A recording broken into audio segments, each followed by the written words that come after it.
Assalamualaikum warahmatullahi wabarakatuh. Kepada yang terhormat Bapak dosen, Bapak Asep Profiudin SMM selaku dosen dari mata kuliah Sumber Daya Manusia. Baik Bapak, perkenalkan saya Kurnia Sari. Di sini saya akan menyampaikan pemaparan materi terkait pelatihan dan pengembangan SDM. Baik, pemaparan materi yang akan saya sampaikan, yang pertama itu ada pengertian, pelatihan, dan pengembangan SDM. Menurut Andre Sikula dalam Maku Negara, pelatihan atau training itu adalah suatu proses pendidikan jangka pendek yang mempergunakan prosedur sistematis dan terorganisir. Pegawai non-manajerial mempelajari pengetahuan dan keterampilan teknis dalam tujuan terbatas. Pengembangan merupakan suatu proses pendidikan jangka panjang yang mempergunakan prosedur sistematis dan terorganisir yang pegawai materialnya mempelajari pengetahuan konseptual dan teoritis yang mencapai tujuan umum. Lalu selanjutnya ada menurut Andre Sikula dalam Suatno dan Doni Juni Priyansa. Pengembangan SDM adalah suatu proses pengembangan jangka panjang yang menggunakan suatu prosedur yang sistematis dan terorganisir, dengan mana manajer belajar pengetahuan konseptual dan teoris untuk tujuan umum. Baik, materi selanjutnya ada tujuan pelatihan dan pengembangan SDM. Nah, di sini ada beberapa tujuan pelatihan dan pengembangan SDM.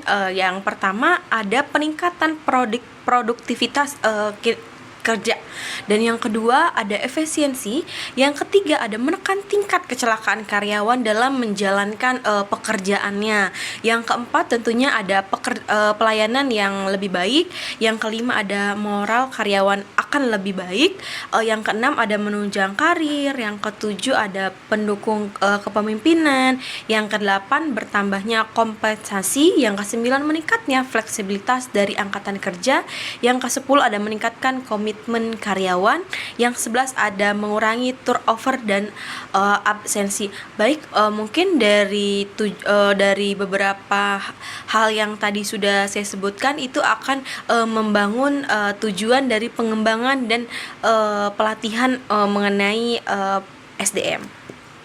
Baik, materi selanjutnya yaitu ada sumber-sumber informasi yang dapat dimanfaatkan dalam penentuan kebutuhan pelatihan dan pengembangan sumber daya manusia. Nah, yang pertama ini tentunya ada perencanaan karir pegawai yang telah disusun sebelumnya.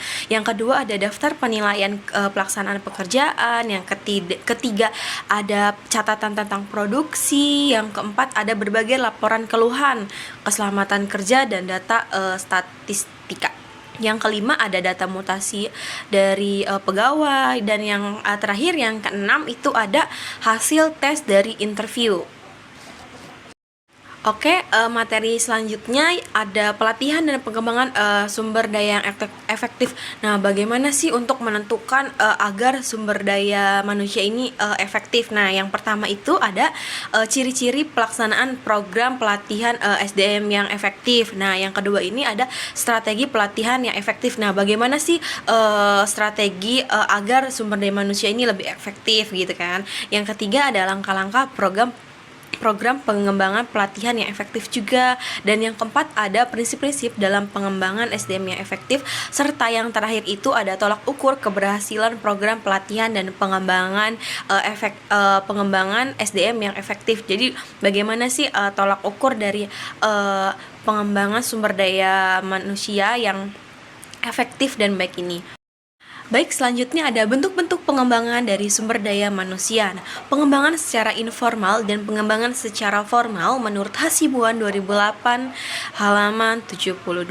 Untuk lebih jelasnya, kedua jenis pengembangan di atas dapat diuraikan sebagai berikut. Yang pertama ada pengembangan secara informal, di mana pengembangan secara informal ini menunjukkan bahwa karyawan tersebut berkeinginan keras untuk maju dengan cara meningkatkan kemampuan kerjanya. Selanjutnya ada pengembangan secara formal, yaitu pengembangan secara formal dilakukan di perusahaan karena tuntutan pekerjaan saat ini ataupun masa yang akan datang. Nah, sifatnya ini non karir atau peningkatan karir seorang karyawan.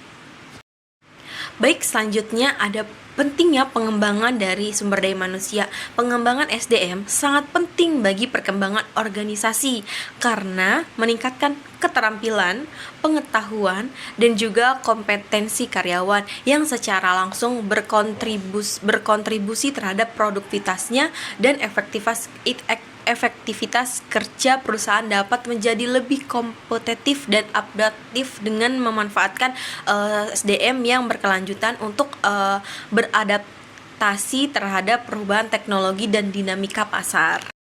Nah, selanjutnya juga ada strategi pengembangan dalam transformasional digital. Nah, di sini ada beberapa strategi yang dapat diterapkan perusahaan untuk mengembangkan sumber daya di era digital. Nah, yang pertama ini ada peningkatan keterampilan digital atau digital upskilling. Nah, yang kedua ada pembelajaran berkelanjutan atau continuous learning.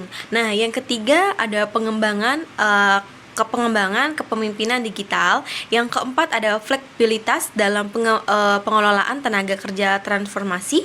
Dan yang kelima ada budaya inovasi dan adaptasi. Dan terakhir ada penggunaan data dalam pengelolaan sumber daya manusia.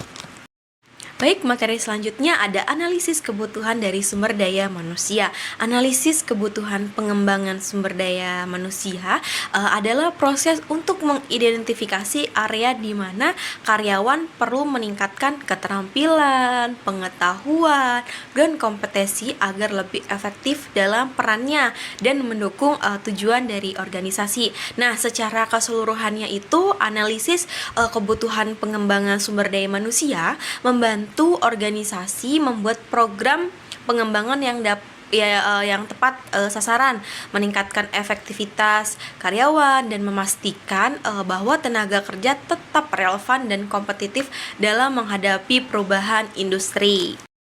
Oke, baik, di sini saya juga akan membacakan kesimpulan terkait pemaparan materi yang telah saya sampaikan, yaitu pelatihan dan pengembangan sumber daya manusia adalah upaya untuk meningkatkan kemampuan karyawan agar bisa bekerja lebih baik. Pelatihan biasanya ditunjuk untuk menambah keterampilan yang dibutuhkan sekarang. Sedangkan pengembangan itu membantu karyawan mempersiapkan diri untuk tugas dan tanggung jawab di masa depan gitu. Agar berhasil, pelatihan harus direncanakan dengan sangat baik sesuai kebutuhan karyawan dan evaluasi hasilnya. Jika dilakukan secara benar, pelatihan dan pengembangan sumber daya manusia menjadi investasi penting yang membuat karyawan ini berkembang dan organisasi tentunya semakin lebih maju. Baik, di sini juga ada daftar pustakanya, ada 6 daftar pustaka yang saya cantumkan. Baik, selesai sudah pemaparan materi terkait pelatihan dan juga pengembangan sumber daya manusia yang bisa Kurniasari sampaikan. Mohon maaf bila terjadi banyak kekurangan atau kesalahan dalam penyampaian materi ini. Saya tutup. Wassalamualaikum warahmatullahi wabarakatuh.